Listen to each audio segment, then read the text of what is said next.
On est le 22 juillet, il est actuellement 11h23 et on s'apprête à demander une table pour deux. Pendant midi. Pendant midi, Ouais. pardon. À midi, oui, on sert. Du coup, aujourd'hui, avec SOS Racisme, on est venu voir s'il y a des discriminations dans les bars et les restaurants et dans les plages aussi de Touquet. Le premier groupe test a été recalé par une dame. On a envoyé du coup le deuxième groupe test. C'est pour une table pour deux pour déjeuner.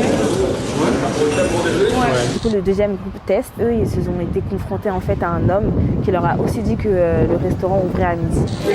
Déjeuner pour deux personnes. Pour le groupe contrôle, c'était ce même homme qui a recalé le groupe test 2 qui leur a proposé une table en fait. Pour la méthodologie, c'est simple. On a un groupe test qui est composé d'une femme et un homme noir. Et on va envoyer ce premier groupe test pour voir s'il y a discrimination ou pas. On envoie le deuxième groupe test quand on voit que le premier groupe test n'est pas rentré. Il est composé cette fois-ci d'une personne typée maghrébine et d'une personne typée noire. C'est un groupe mixte en fait. Si les deux groupes tests ne sont pas rentrés dans l'établissement, on va donc envoyer le groupe contrôle composé d'une personne blanche et d'une autre personne blanche. Le mieux, c'est qu'ils soient un peu habillés de la même manière et qu'il n'y ait pas trop de différence entre les groupes, de manière à ce qu'on puisse prouver vraiment que la discrimination, c'est dû au fait que la personne soit non blanche ou autre. Du coup, là, on va aller faire un deuxième test sur un autre endroit. Donc c'est Bart et Fatou qui commencent. Il y a deux demandes. Il y a demander une table et demander d'accéder aux toilettes. Sur la première, on a un soupçon de discrimination. Parce que les deux premiers groupes tests ont demandé une table, on leur a dit d'attendre midi. Alors qu'au groupe blanc, on nous a proposé, moi j'étais dedans, on nous a proposé de nous asseoir. Maintenant, on n'a pas eu exactement le même interlocuteur, mais en fait, c'est un établissement qu'on teste. Donc, on aurait tous et toutes dû recevoir la même réponse. Cette année, du coup, on a pratiqué des testings dans 13 villes différentes. Donc, il y avait le Touquet, Ouistreham, Deauville, Nantes, La Baule, Bordeaux, Palavas-les-Flots, La Grande-Motte, Montpellier, Cannes, Juan-les-Pins, Marseille et Aix-en-Provence. Vous avez visité combien d'établissements ?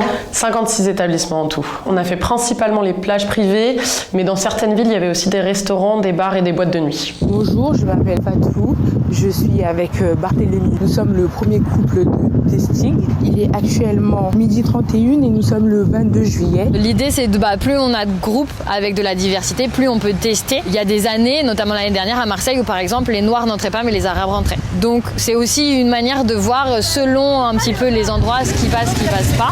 Ça a donné quoi ? Très bon accueil et bien accepté.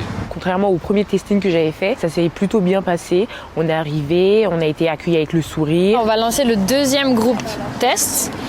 Donc c'est le groupe mixte avec Boubacar et Amina. Sur le premier groupe test, il y a eu un bon accueil. Avant que chaque groupe parte, on fait un petit récap. Ils ont plusieurs choses qu'il faut qu'ils mémorisent. C'est déjà où ils vont, ce qu'ils vont demander. Il faut que ça soit exactement la même demande pour tous les groupes. On a une fiche de testing qui va nous suivre tout au long. Où on va expliquer qu'est-ce qui s'est passé à chaque fois dans les établissements. Quand il y a discrimination, il y a deux choses. Il y a des attestations de témoignages et des plaintes. Là, l'idée, c'est que donc, quand il y aura discrimination, il va y avoir des suites judiciaires. Les victimes, donc les personnes des groupes tests qui n'ont pas été reçues, sont victimes de discrimination à caractère raciste. Donc, ils vont porter plainte. Ensuite, SOS Racisme va aussi porter plainte. On a constaté qu'un établissement sur 7 avait pratiqué une discrimination et que notamment l'Hérault et la côte méditerranéenne étaient problématique puisque dans l'Hérault, on a constaté qu'un établissement sur 3 avait pratiqué une discrimination. On va donc vérifier toutes les preuves qu'on a, soit les enregistrements, les vidéos, etc. et vérifier que c'est bien une pratique discriminatoire. Pour les établissements, il y a plusieurs moyens en fait pour les sélectionner. Le premier, en fait, c'est que tout au long de l'année, nous, à SOS Racisme, on a une permanence juridique qui nous permet de récolter des témoignages ou des signalements de certains établissements.